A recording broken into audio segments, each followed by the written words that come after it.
All right. Welcome on in to another action-packed edition of the Between the Hash Marks podcast. As always, I'm Matt Lombardo, joined by my friend, my colleague, my mentor, and the purveyor of the must-read, mandatory reading each Monday, the Two Deep Zone, Monday through Friday for that matter, Mike Tanier. Mike, how's it going, my friend? I'm freezing. Yeah, it's like 4 degrees outside. Yeah, it's like 4 degrees Fahrenheit, or it's about 20 right now, close to noon on Tuesday. I walked my dog. He gets to the end of the corner. He does his business. He looks at me like, "Can we get an Uber back?" That's how cold it was.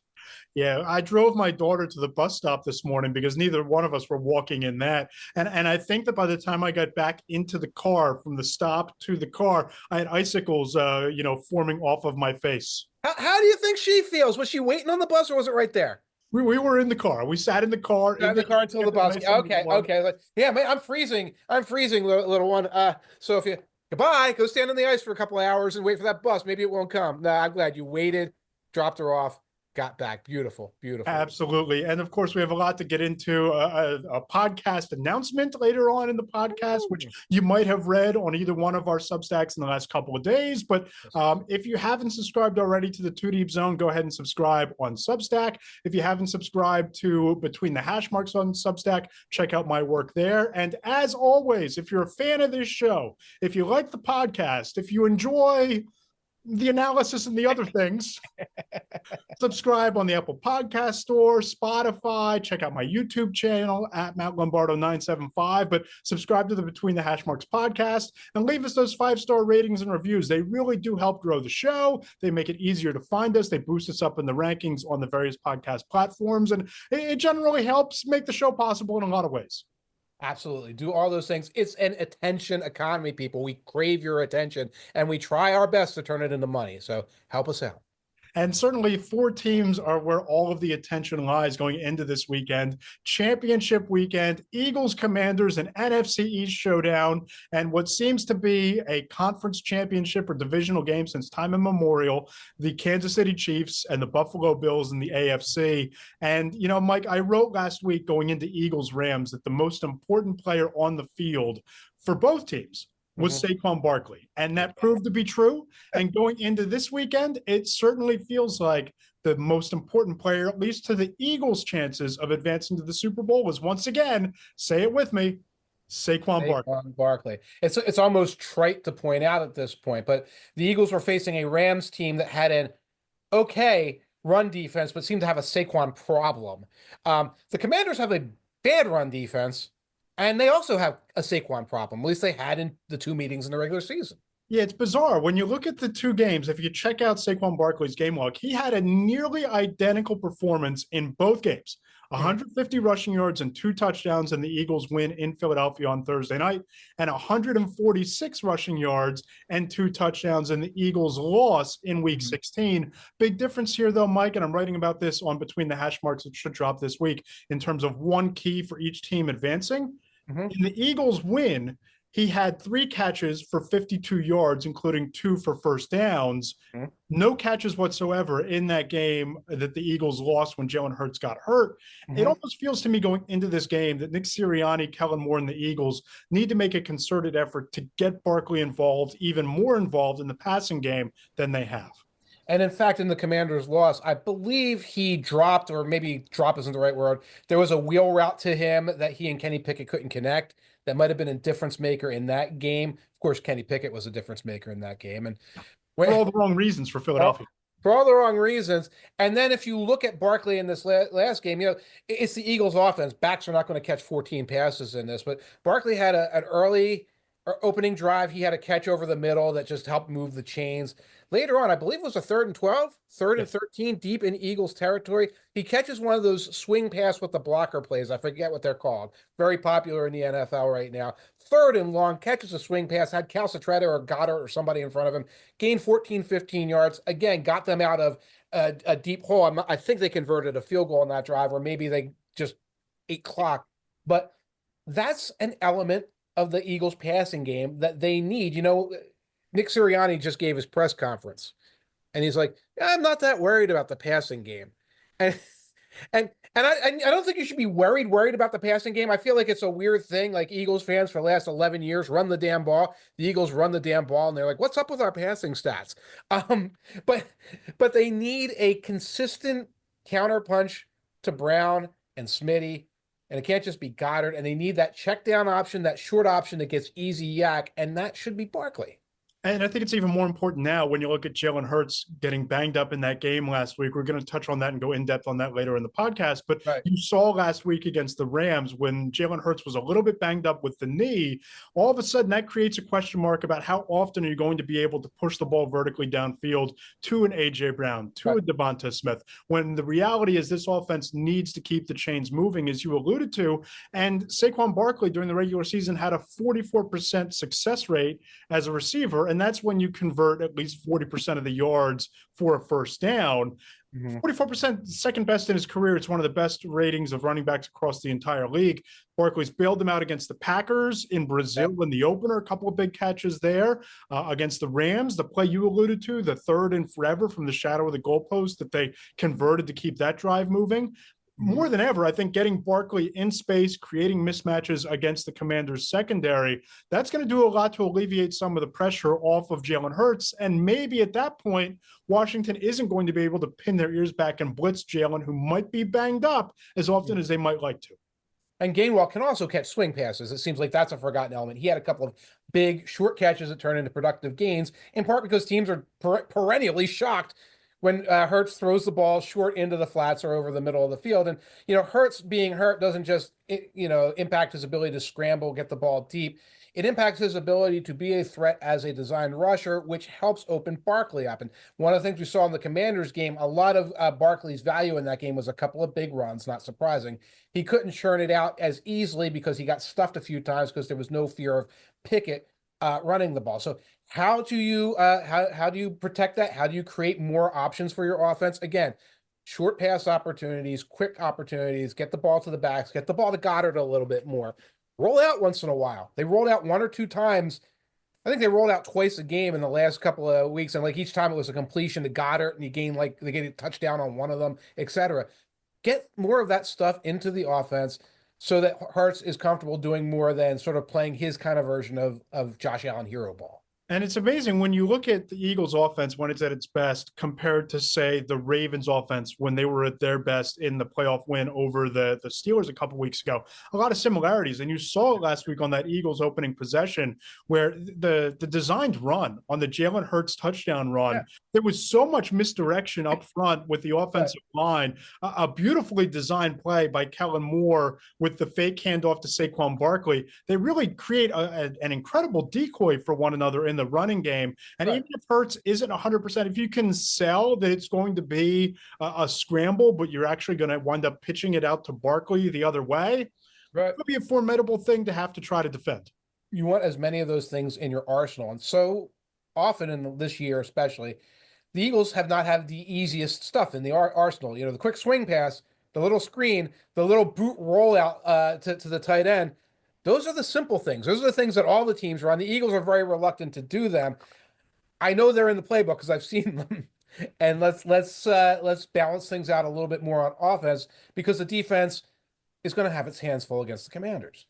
They really are. And we're going to get into this game in depth later on in the podcast. We're going to get into some of the most important players in the AFC Conference Championship game, and a game that I really can't wait to see. It's like the AFC is producing these must-see matchups on that side of the bracket every week during these playoffs. It's been a lot of fun to watch.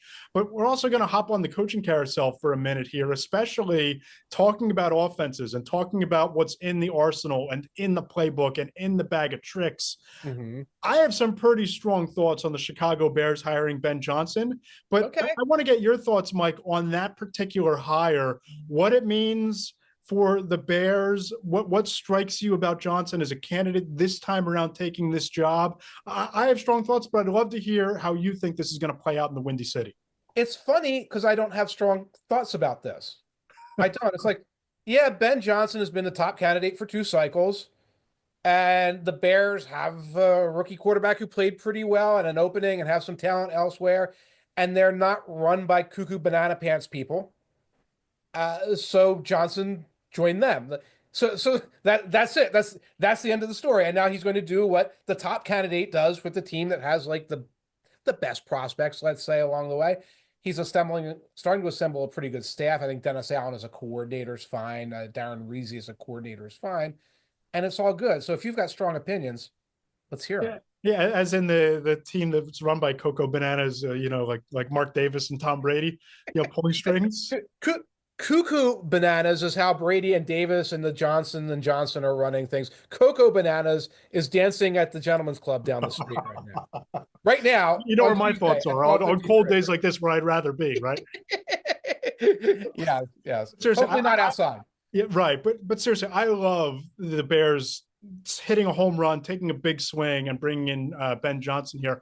For me, it's mission accomplished for Ryan Poles in Chicago, because they now have an adult as the conductor in the room of this symphony that I think you could see a Commanders type turnaround in Chicago next year. Now, again, I was really high on the Commanders going into this year. Turned out to be very right about that, as they're now a win away from the Super Bowl. I was also kind of high on Caleb Williams and the Bears, and I wasn't so right about that situation going into this year.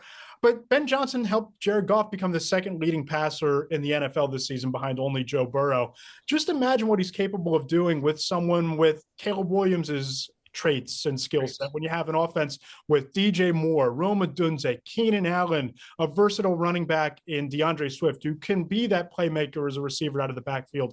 It really feels like, if nothing else, this hire sets the table for the Bears to continue building with a philosophy in mind around a quarterback towards being competitive in the division again, and maybe contending for more than that next year. And that's it. They have the quarterback. They have playmakers scattered around who look like, some of them, like Keenan Allen, might be on the downside. Some of them are very, very useful. Feel like the offensive line is fixable. That's a fixable problem, especially because you can probably start in the draft and grab a first-round offensive lineman and do that. So these are all positive things. They have good things in the defense. And I don't have any other takeaway from it, except, as an organization, you put Ryan Poles and Warren and some of these other guys in the room, and you talk actual football and not the crazy stuff, you get the guy. Because again, Johnson talked to Davis and Brady and whoever else is in that room over there. I think it's Brady, and Davis. And he turned down the Jets. So if you want that best guy, you have to show, obviously you're a bad team. Obviously you didn't win, but are you conducting business like a professional? Bears seem to be doing that. And I think it's very interesting that you had the report from Albert Breer come out on Monday that this was the job dating back to 2023 that Ben Johnson wanted, but it wasn't available. It didn't come open, and now it is. So he's clearly seen something in Chicago, perhaps in the power structure that you're pointing out with Ryan Poles and Warren and what they're building there. This has drawn him to that job. I think that having Caleb Williams checks a major box that you have a lot of uncertainty about with the Raiders, on top of working in a who knows type of situation, what that's going to develop into. You have a known commodity here with the power structure and the quarterback in place. I love the hire, and I'm going to be fascinated to see what the offense starts looking like with this quarterback.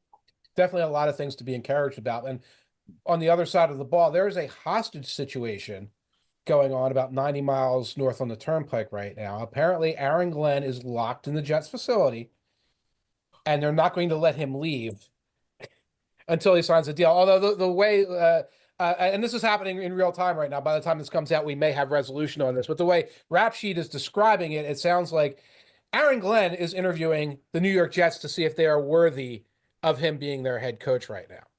Where else would you go if you're Aaron Glenn? Are you going to go hitch the wagon to Dallas? Are you going to go to Vegas? Saints. He coached for 4 years under Sean Payton. He'll go down there. They like him there. To say the whole thing with the Saints, because we kind of even forget they exist and that they have a coaching search. Loomis is kind of running everything there. And Loomis would love just sort of like, here's a defensive head coach who doesn't want to be a showrunner or anything else like that. I can punch him in and he's like Dennis Allen 2.0. And I can do all my kooky stuff with the salary cap and extend Cameron Jordan's contract until 2056 or whatever. And I think, and Glenn knows that. So I think Glenn knows that that's in his back pocket. What do the Johnsons know? Who knows? But I think they realize it. Right now, with him in the building, if they whiff on this, if the Jets, if you are listening to this and the Jets have already whiffed on this and you are probably laughing, it's hysterical for non-Jet fans, but it's a nightmare for that organization. No, it really is. And in a lot of ways, it will be the prodigal son coming home, right? Because he played there, had a Yeah, stellar playing career there as a defensive back. yeah, But here's the thing. The Jets are clearly, by even interviewing and prioritizing Aaron Glenn, they're prioritizing winning with that defense, right? But Mike, the biggest problem with that Jets defense, it wasn't the scheme under Robert Saleh. Scheme-wise, they were fine. It wasn't the individual talent at the skill positions. They have Sauce Gardner. They have some dynamic playmakers up front. Will McDonald, the fourth, is just a game wrecker at linebacker. I like the defensive line, some of the pieces they have there. But as a high-ranking official in that building told me multiple times, they built that defense to protect leads. That's what it was built to do. right. How many leads the Jets had over the last 2 years? 3, 4, maybe? Yeah, 4 leads in 2 years. That's about right. They're not doing this to prioritize the defense. They're doing this to make a decision quickly. That's a solid decision. They're looking for a win. They're looking for an offseason win right now. You can bring in Aaron Glenn. Yeah, he you're familiar with him. He was a defensive player here. He's a no nonsense guy. We didn't wipe our butts with the Rooney Rule. All of those things. Look what he did with the Our, Lions. right. See, yeah, exactly. Now we have our adult and we can move forward from there. So I don't look at this team and say, well, they got to get an offensive guru. Maybe that'd be nice or whatever. They've got to behave professionally. And this is an indication. Bring this guy in. He will behave professionally. He can speak the language of guys like Gardner and DJ Reed, maybe keep them calm. And then they still have the big problem. The general manager situation is not clear yet. No resolution there. And there might be some internal candidates who are going to surprise you rising to the forefront if this thing continues to drag on from people that I've talked to over there. But, you talk about bringing Glenn in. I like the hire. It's the adult in the room that you spoke of. I think that the recent track record with the Lions should elevate him both for the Jets job, the Saints job, the Cowboys job, the Raiders. He should be in the mix for any of these openings.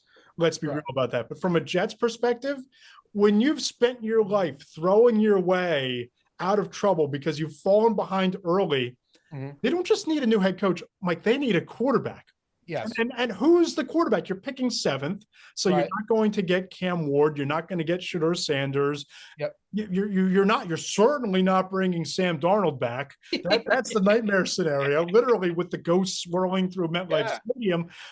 Say it with me. They need a quarterback. Whoever head coach is, they need a quarterback who can light up the scoreboard and let the defense pin back their ears. No Aaron Glenn hire or any other defensive-minded head coach is going to fix what's wrong with that defense. Right. But also no offensive coach would create a quarterback. They could help nurture one. But again, there's nobody in the draft that can say, oh, if you pair this person with Liam Cohn or Doug Peterson or somebody, you're going to be fine.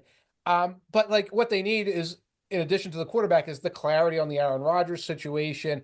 And that's probably being talked about in Florham Park right now as we speak here on Tuesday afternoon, where Glenn is saying, am I the one who has to put the bell on the cat? Do I have to come up there in my opening press conference and say, well, I'm going to have some positive conversations with Rodgers about his future? Are we really doing it this way? And if so, what support do I have from you? What do you guys want?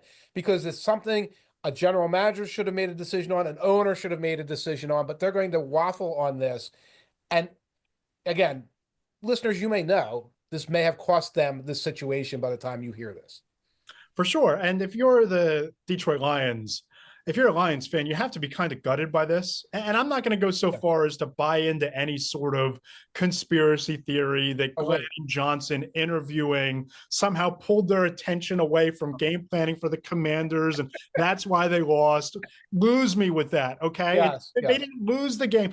They didn't throw 4 interceptions, the 3 by Jared Goff and 1 by Jamison Williams, because Ben Johnson spent a Tuesday afternoon over Zoom, like we're hosting this podcast, interviewing with the Bears. That's not why they lost, right? I love when fans every year, every time this happens, oh, that's this. It's like fans live in this weird bubble where they don't think that the coaches are human beings. They're like, hey, you know what the coach also did? He had lunch. He spent an hour not game planning for that so he could eat like a turkey wrap. And like coach and fans don't think this. Fans are like we were when we were in kindergarten, where we thought the teacher when we left like slept in the classroom. And if we saw them in the grocery store, like, oh my God, the teacher exists outside the classroom. I thought this was like a vampire, like living in their little lair. The coaches do other stuff, and sometimes, yes, they take a 2-hour Zoom meeting or like a quick, flight someplace to deal with other things, it does not. It did not make Jared It's not Goff. like I said on Blue Sky the other day, right? Where like they're in meetings and all of a sudden Aaron Glenn raises his hand and says, "Hey Dan, I gotta head out. I gotta bolt out of this meeting. I gotta interview for the job." I got a thing. I gotta go interview for another job. Right, right. Walk out of the team meeting room into his office, shut the door, and pop open the laptop to do a Zoom job interview. That did not happen. And it's like in the middle, like Ben Johnson's in the middle of a sentence. Okay, Jameson Williams on this trick play. What you're going to do is you're going to throw the ball downfield to, oh crap, I got to go, and runs out, and that's why, and that's why it went, and that's the rest of the story, folks. Yeah, no. That's not why they lost, right? But if you're the Lions, there is a little bit of an element of where do you go from here? And right. One of the things that I think has garnered Dan Campbell a lot of acclaim and a lot of praise, and I think is a big reason why they turned that situation around as quickly as they did, is they hired a staff of former players and relatively inexperienced coaches with Aaron Glenn. You look at Ben Johnson himself, JT Barrett, recently retired quarterback, Mark Brunell, Antoine Randall L. Antoine Randall L, Hank Fraley, former Yes. Eagles center offensive line coach,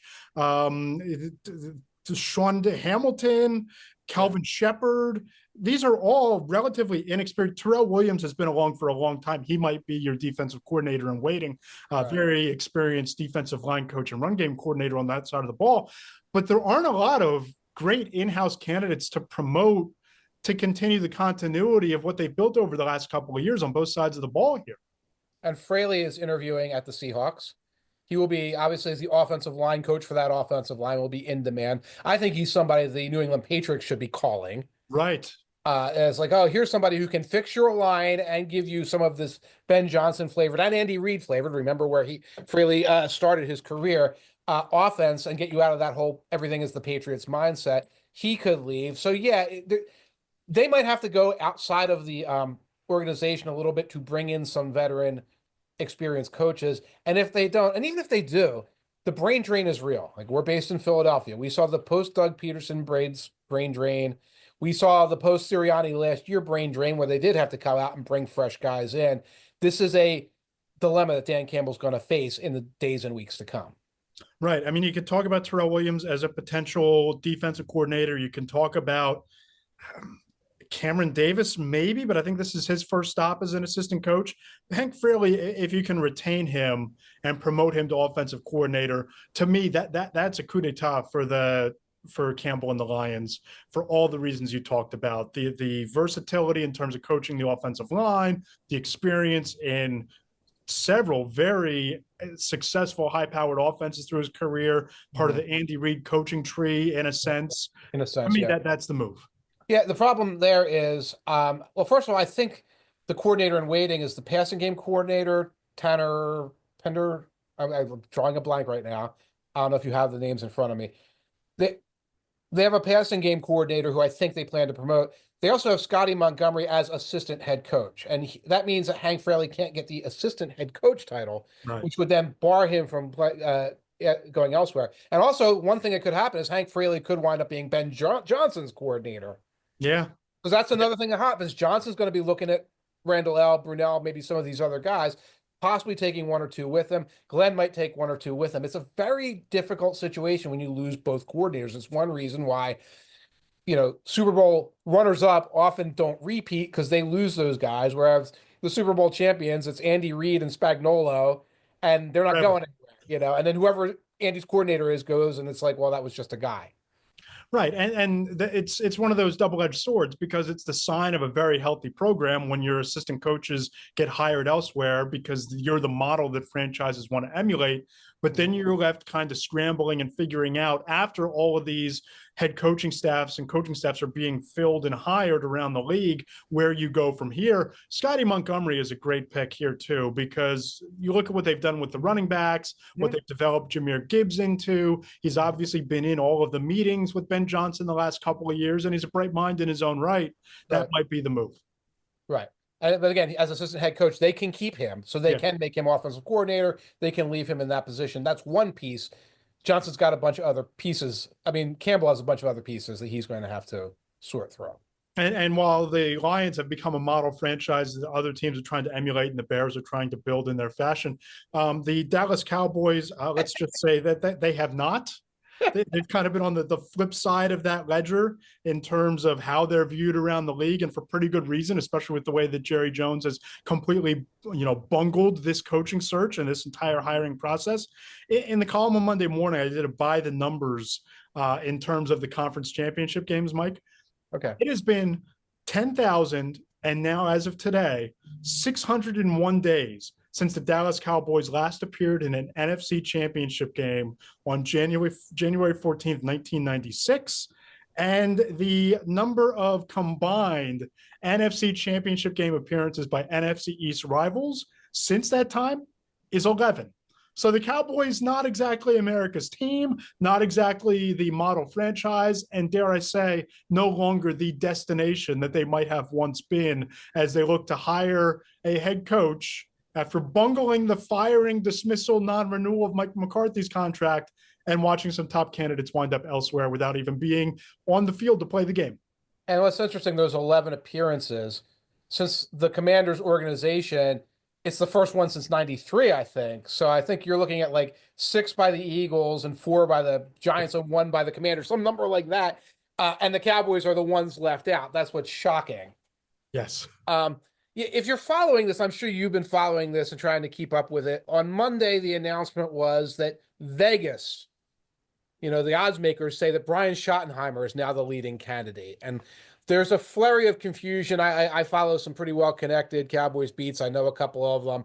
And they're like, this seems to have come from the radio guys, albeit the well-connected radio guys, the guys who like Jerry Jones argues with them Tuesday mornings or whatever. So we haven't gotten anything legitimate. And then even Adam Schefter was like, you know what? Sometimes this is Vegas being Vegas and like just getting some getting schmuck bait in. This morning, Calvin Watkins, who I believe is as connected as anybody in the Cowboys world, announced As that anybody on any beat, by the way. I mean, Calvin Watkins, he rules that beat, and he's as plugged in with that team as any beat reporter is with any team around the league. He's great at what he does. he absolutely is great. And he announced that, yes, they are interviewing Brian Schottenheimer, which now remember, they have to interview him. He's not in-house anymore because he's not under contract. And so, like, they let all the coaches go. And the good one, the special teams coordinator, John Fossil, signs up right away with the Titans, the special teams coordinator. So he's gone. Everyone else is just kind of hanging around. I know McCarthy interviewed with like the Raiders, but like now they're going to go, let's go interview the guys that we could have just extended the contract on or whatever. I guess if you're going to bring back Schottenheimer, why don't you just call McCarthy again? What, what does Schottenheimer offer except to like the Dwight Schrute to McCarthy's Michael Scott? What else would he possibly be? I guess you're hoping that you're avoiding the fiasco of Mike McCarthy embarrassing you at the podium and at the introductory press conference when he said that he didn't really mean it when he said that he studied every team around the league before taking that job, right? Like you're trying to avoid that PR disaster. But yeah, like if the players love playing for Mike McCarthy as much as they say, and you seem to believe, why'd you let him walk? Right? Why bring and then why bring in his assistant? Like again, like you let him walk. It's like, well, it's time for a change, and this would run its course. You don't bring the other guy in. No. So what might this could be a keep busy type of situation? It could be a courtesy. Of course, they're circling Kellen Moore, yes, to a degree, but like this is not professional behavior by an NFL team. It was a team. professional behavior by Jerry Jones to turn down the Bears interview request for Mike McCarthy. And if they hire him, perhaps you get some sort of compensation, but then you just let him walk when his contract expires. Is that professional? Like, I just can't follow or figure out what they're doing there. And it does feel written in the stars, doesn't it, that it's Kellen Moore, that this is biding your time, running down the clock until you can have that interview. If the Eagles win this week during the bye week between the championship game and the Super Bowl, but if the Eagles lose, you can hire him Monday morning at 9:30 if you so desire. Like, it just feels like this is all trending towards Kellen Moore going back home to Dallas.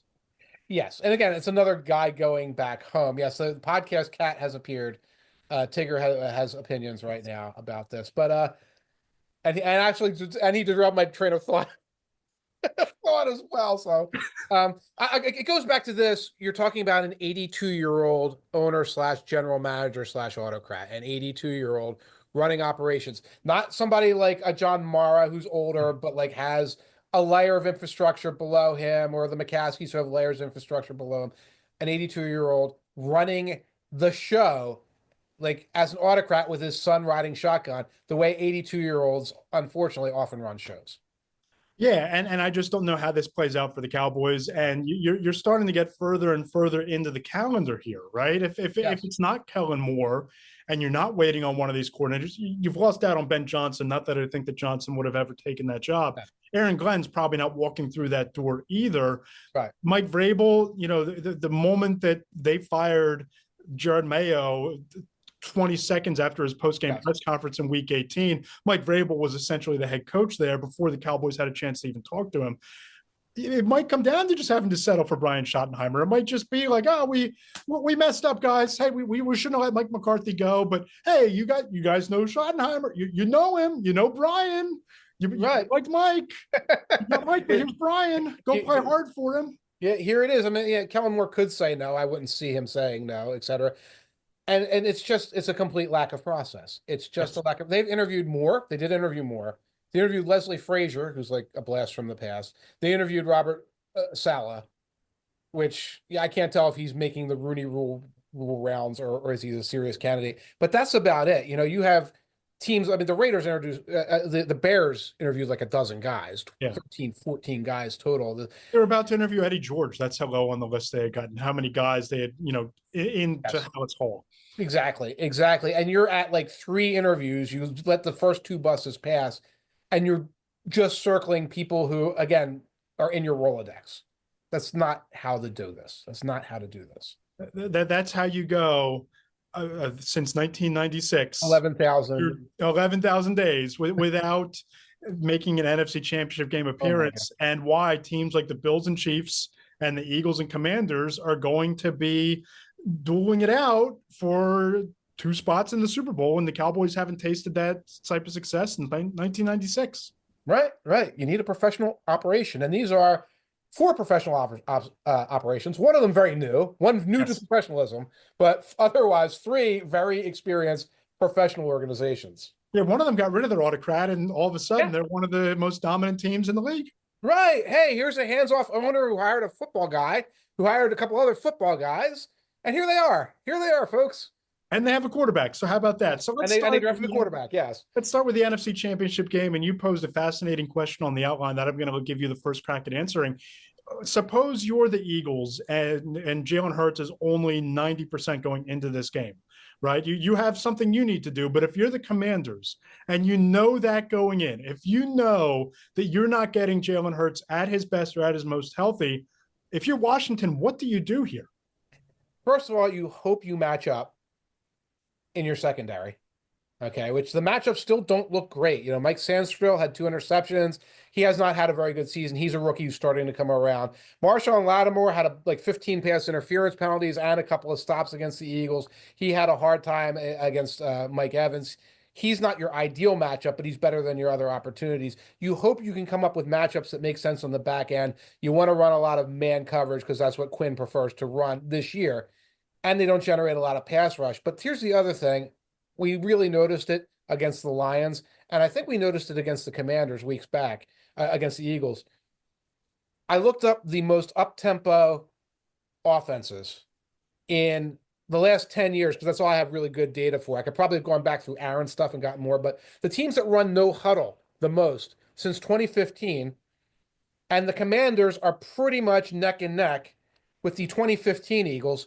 You remember who coached the 2015 Eagles? Yeah, that would be Chip High-Speed Kelly. That would be Chip High-Speed Kelly. In fact, the 2016 49ers were like 3rd on that list. And unfortunately, I don't have the 2014, 2013 Eagles without hunting them. They might have topped this year's Commanders, but the Commanders are the fastest offense in a decade. Wow. And yes, it's kind of like just been happening all year.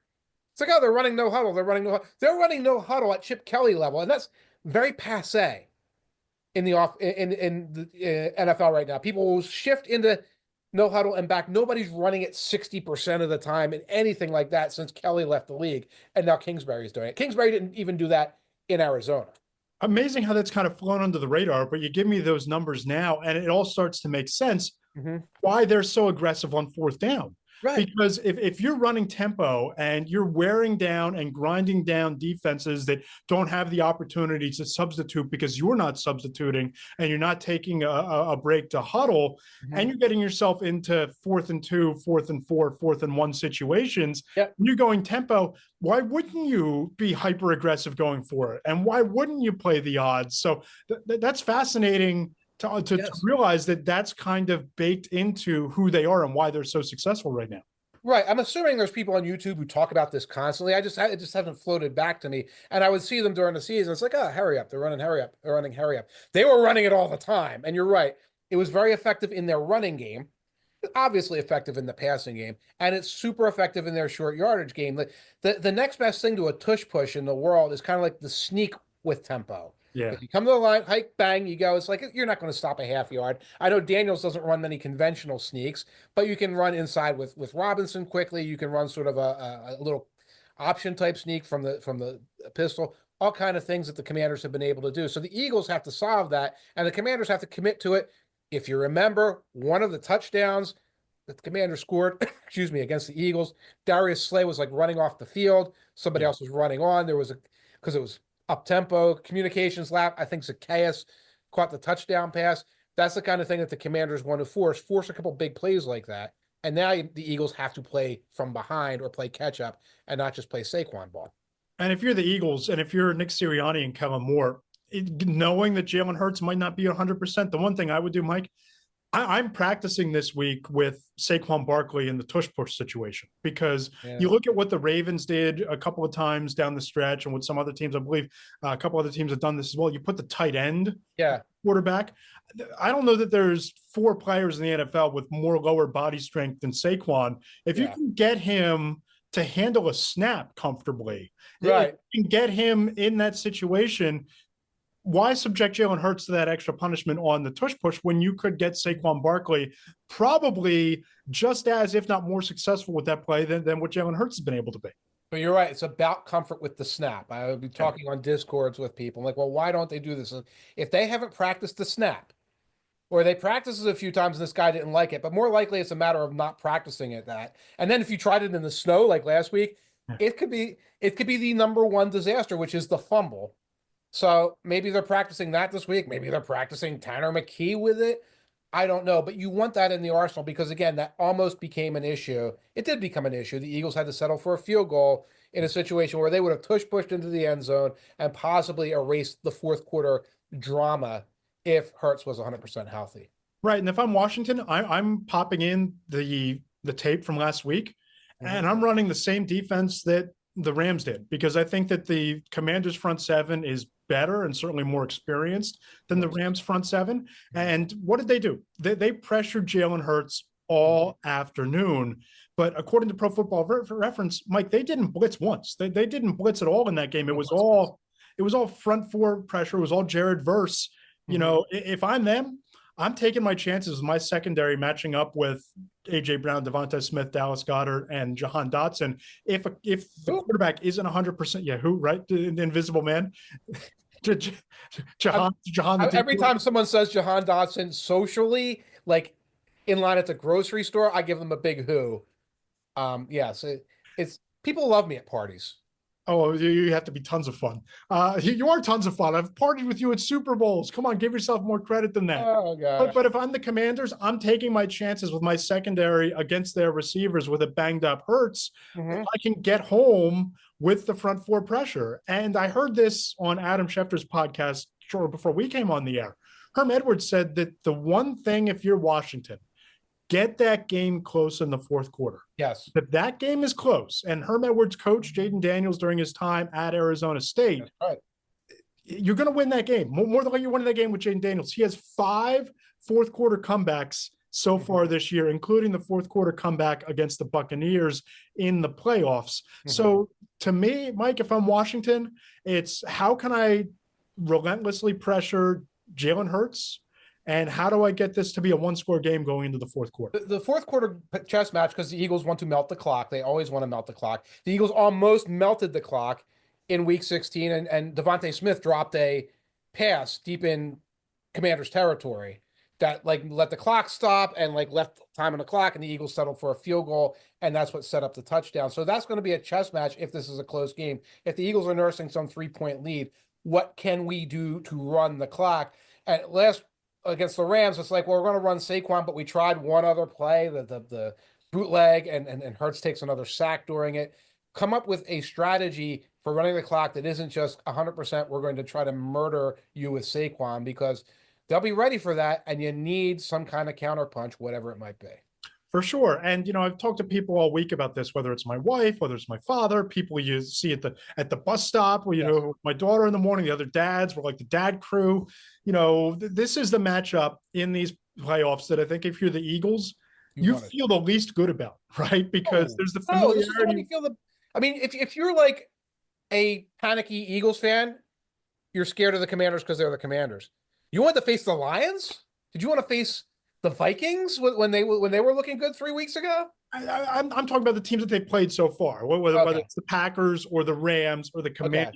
I don't know if you're the Eagles. I don't know that you should have feared Minnesota and Sam Darnold. I don't know that would have been all that worrisome of a matchup. I felt a lot better about the Eagles' chances against the Rams than I did against Green Bay and that defense, with Jordan Love maybe rising to the occasion. But if you're the Eagles and you're looking at a team that just not a care in the world, right? They're happy to be here. They're playing with house money.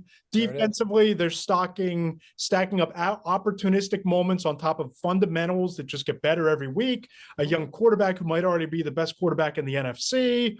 Young talent. It just feels like if you're the Eagles, you just better take them seriously going into this game, because I think the Commanders have the talent and they have the quarterback to take this thing one more step.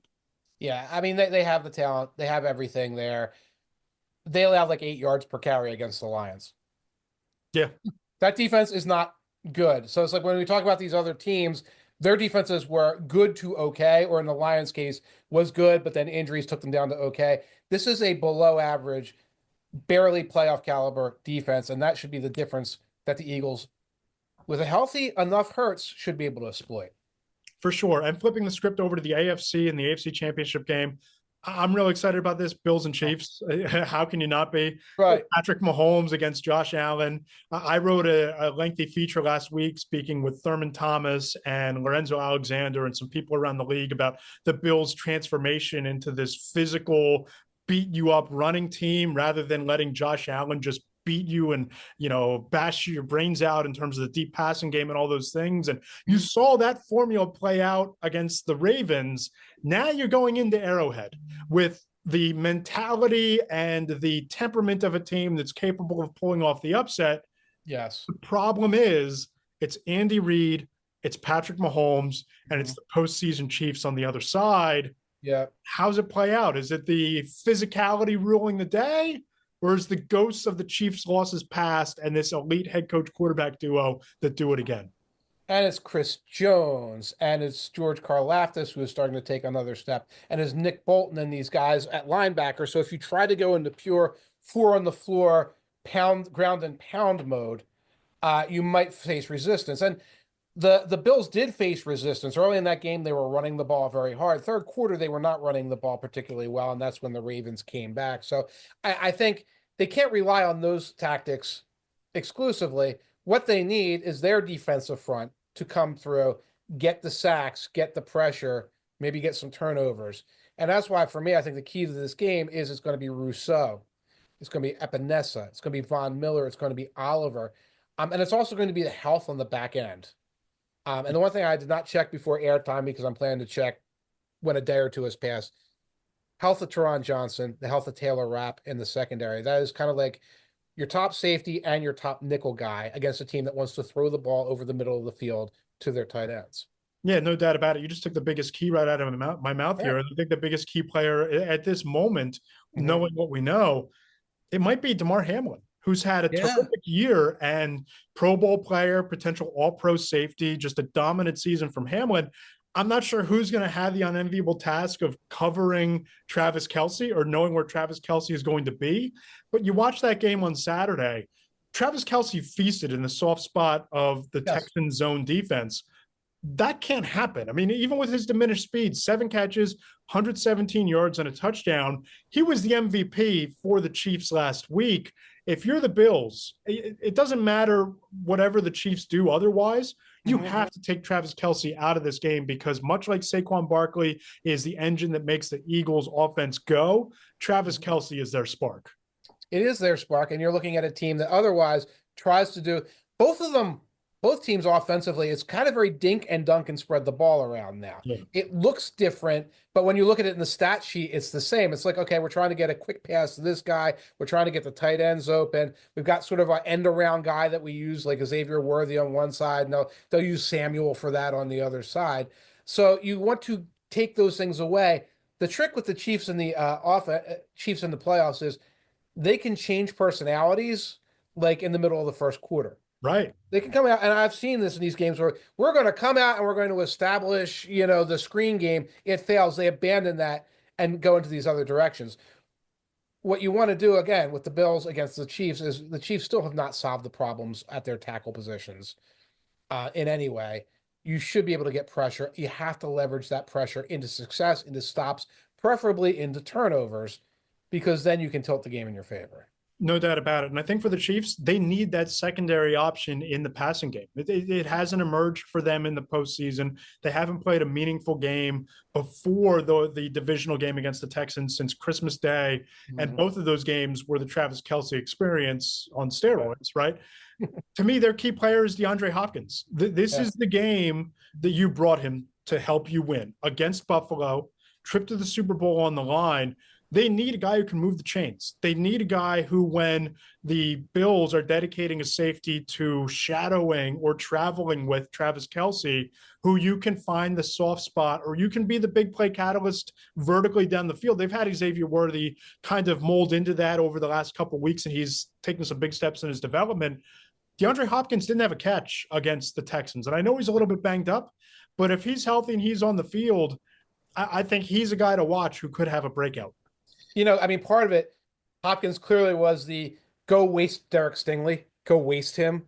Yeah. Like we're run to the corner with him, get him out of there. So, and he has slowed down a little bit along the way. It could be that. It could be Hollywood Brown working crossing routes again against a team that might be depleted in the middle of the field. Oh, we're going to focus on stopping Kelce. You run a crossing route, a drag underneath Kelce with a fast guy. There's ways you can do these things.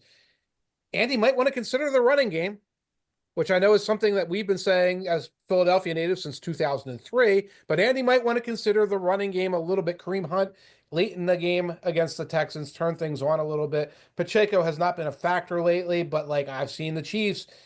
We've seen so many Chiefs playoff games in the last 4 years. We've seen everything. And we've seen them go to the bench, pull a different running back out there, and have them have success in the playoffs. Those are the things they'll have to do. I think we're in the same place where if you're really looking at pound for pound on paper, the Bills are the better team. But you're facing this wall of Hall of Famers with rings who have these ways of getting things done, and they're at home. And you have and you can't just say those are intangibles or be like, oh, analytics says you can't ignore those things. You can't ignore those things. And I had a great back and forth with Aaron Schatz on Blue Sky today before we recorded this. He had an overlay of the Chiefs DVOA this season, and it was steady Eddie, middle of the pack. They are what they are the whole year. And you saw the big drop off when they played the practice squad in week 18. Yeah. So I replied to him, I'd love to know the difference between the regular season historically and the postseason for the Chiefs, because maybe you pick up on this, but it just seems like the eye test with the Chiefs is they have this other gear that they shift into in the postseason that no other team can match, whether it's in Arrowhead, whether it's in Buffalo, whether it's in Glendale or Miami in the Super Bowl. There's this next gear that they shift into. And the DVOA, at least offensively, it's a 7-point improvement from 27 to 20, from 20 to 2027 in DVOA offensively from the regular season to the playoffs. So there's a jump there. And that's where I agree with you. I think the Bills are the better team. I think that Josh Allen is playing transcendent football right now. I love the transformation to this physical running game. I think the defense has done really well this year for them. But there's just something about the Chiefs in January, then the numbers are now backing that up. It's a tough place to go and win. Yeah, and for the record, I'm not even going to think about making any predictions until I see some injury reports and weather reports because it's too close to call. Even if you take the intangibles out and just say, well, it's a home team, Yeah. it's too close to call. Because while you said it's steady Eddie for the Chiefs, it's certainly not bad. No. And while the Bills have higher highs, they have a couple of lower lows in their portfolio as well. No doubt about it. So I'm looking forward to it. There should be some great games. And one other game to look forward to that Yes. you and I are going to be in attendance for at least the week leading up to. Yes. Between the Hash Marks podcast is headed to Mobile, Alabama for the Senior Bowl. We will be on the ground in Mobile. I can't wait for the Saucy Q barbecue lunch that's become a tradition for you and I. I can't wait for the practices. Veets, the dive bar Veets, I could give or take, but I can't wait to be there. I'll get you to the better places where Ooh, there's more VIPs now. ooh, Yeah, I'm not gonna say it ooh. on the air because I forget the Don't name do of the that. I forget the name of the joint. I know where it is. I can walk there in my sleep. We'll get there. Saucy Q is going to be tricky because of the schedule, but I will find a way to get us to Saucy Q. But I'm looking forward to the sights, the sounds, the smells. I've been keeping up on my getting caught up on my rookies, figuring out who's who of some of this rookie class. There's a great crop of defenders there, Yeah. defensive edges, edge rushers, and defensive tackles as well. Really good crop of wide receivers, quarterbacks. There are quarterbacks there. There are human beings who. I'm excited for Milrow. I'm excited to see A good Milrow. one.